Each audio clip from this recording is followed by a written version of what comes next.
کھانا اپنے دینی بھائی کو، اپنے دوست کو کھلانا، اس کی کیا فضیلت اور عظمت ہے۔ تاجدار کائنات صلی اللہ علیہ وآلہ وسلم نے ارشاد فرمایا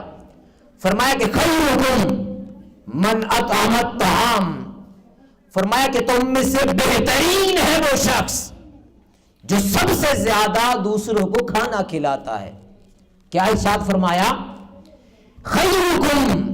تم میں سے بہترین ہے وہ شخص من اطعم الطعام، جو دوسروں کو کھانا کھلاتا ہے۔ اور حدیث مبارکہ میں آتا ہے کہ رسول کریم صلی اللہ علیہ وآلہ وسلم نے ارشاد فرمایا کہ جب کوئی شخص کسی مسلمان کو کھانا کھلاتا ہے اور پانی پلاتا ہے، اتنا کھانا کھلاتا ہے کہ اس کا پیٹ بھر جاتا ہے، اس کا شکم سیر ہو جاتا ہے، فرمایا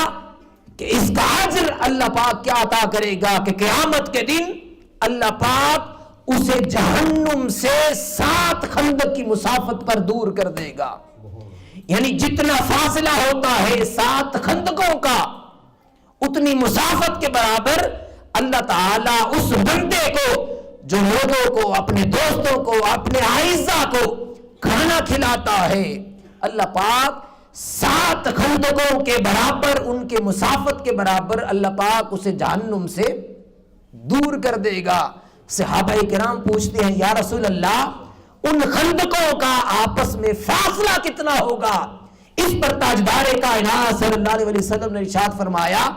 کہ ایک خندق سے لے کر دوسری خندق کا جو مسافت ہے، جو فاصلہ ہے، وہ اتنا ہی ہے کہ ایک شخص 500 سال چلتا رہے تو ایک خندق سے دوسری خندق تک پہنچے گا، ایک خندق سے دوسری خندق تک پہنچے گا۔ گویا کہ اللہ پاک اس شخص کو جہنم سے 7 خندقیں دور کر دیتا ہے۔ گویا 3500 سال اگر کوئی شخص چلتا رہے، جتنا وہ مسافت اور جتنا وہ فاصلہ طے کرے گا، اللہ پاک اس شخص کو جو دوسروں کو کھانا کھلاتا ہے، پانی پلاتا ہے، اللہ پاک اتنا اس شخص کو جہنم سے دور فرما دے گا۔ اور پھر حدیث مبارکہ میں آتا ہے کہ تاجدار کائنات صلی اللہ علیہ وسلم نے ارشاد فرمایا کہ قیامت کے دن رب تعالی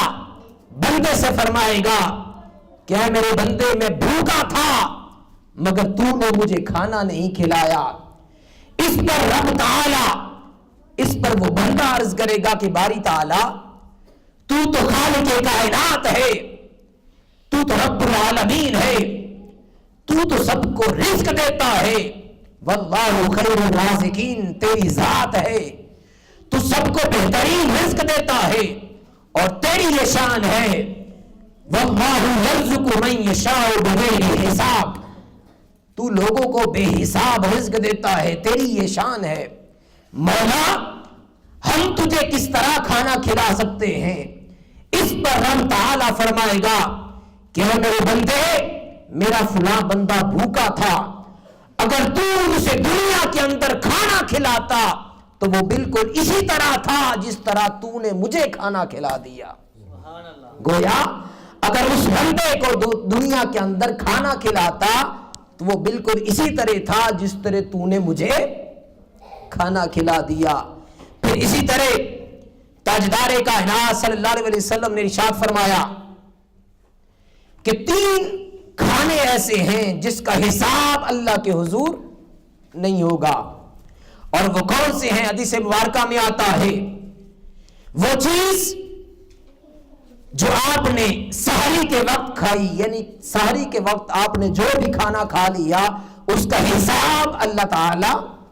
نہیں لے گا، یعنی اس کا حساب قیامت کے دن نہیں لیا جائے گا۔ پھر اسی طرح وہ چیز، وہ کھانا جو آپ نے افطار کے وقت کھایا اس کا بھی اللہ تعالی حساب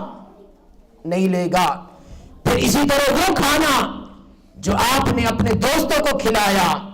اپنے اعزاء کو کھلایا، اپنے تعلق والوں کو کھلایا،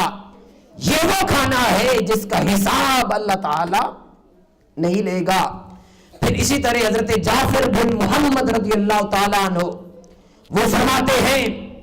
کہ دوستوں کے ساتھ دسترخوان پر بیٹھ کر جلدی نہ کرنا. یعنی بعض اوقات ہوتا ہے کہ آپ دوستوں کے ساتھ کھانے پر بیٹھے ہوئے ہیں, آپ کو جلدی ہوتی ہے کہ کھانا جلدی سے ختم ہو تاکہ ہم اپنے کام پہ جا سکیں. حضرت جعفر بن محمد فرماتے ہیں کہ جب آپ مل کر کھانا کھائیں, دوستوں کے ساتھ کھانا کھائیں, تو کھانا کھا کر جلدی جانے کی ضرورت نہیں ہے. ان کے ساتھ جتنا آپ کا وقت گزرے گا, جو وقت ان کے ساتھ گزاریں گے, آپ ان کے ساتھ کھانا تناول کریں گے, جو بھی وقت گزرے گا اللہ پاک اس کا حساب نہیں لے گا. پھر اسی طرح حضرت حسن بصری رضی اللہ تعالیٰ عنہ وہ فرماتے ہیں کہ انسان جو کچھ اپنی ذات پر خرچ کرتا ہے, اپنے والدین پر خرچ کرتا ہے, اس کا حساب قیامت کے دن اس سے لیا جائے گا. مگر وہ خرچہ جو وہ اپنے دوستوں کو کھانے کھلانے پر کرتا ہے, اس کا حساب قیامت کے دن نہیں لیا جائے گا. وہ فرماتے ہیں کہ میرا یہ طریقہ ہے کہ میں دوستوں کو کھانے پہ بلاتا ہوں, ان کی اچھی طرح سے ضیافت کرتا ہوں, اور ان کا بچا ہوا کھانا میں کھاتا ہوں, چونکہ حدیث مبارکہ میں ہے کہ اس کھانے پر قیامت کے دن حساب نہیں ہوگا. اور پھر حضرت امیر المؤمنین حضرت علی کرم اللہ وجہ الکریم وہ فرماتے ہیں کہ میں ایک سا کھانا جو ہے وہ دوستوں کے سامنے رکھنا, کھانا کھلانا, اس کو ایک غلام آزاد کرنے سے بہتر سمجھتا ہوں. تو حاضرین محترم, پتہ یہ چلا کہ اگر ہم دوسروں کو کھانا کھلاتے ہیں تو یہ اتنی فضیلت ہے کہ تاجدار کائنات صلی اللہ علیہ وآلہ وسلم نے ارشاد فرمایا کہ یہ بہترین ہے وہ شخص جو دوسروں کو کھانا کھلاتا ہے. تو انشاءاللہ العزیز اگلی نشست میں ہم انشاءاللہ اس کے آداب پر بھی گفتگو کریں گے کہ جب آپ کسی کے ہاں جائیں یا کسی کو کھانے پہ بلائیں تو اس کے کیا کیا آداب ہیں.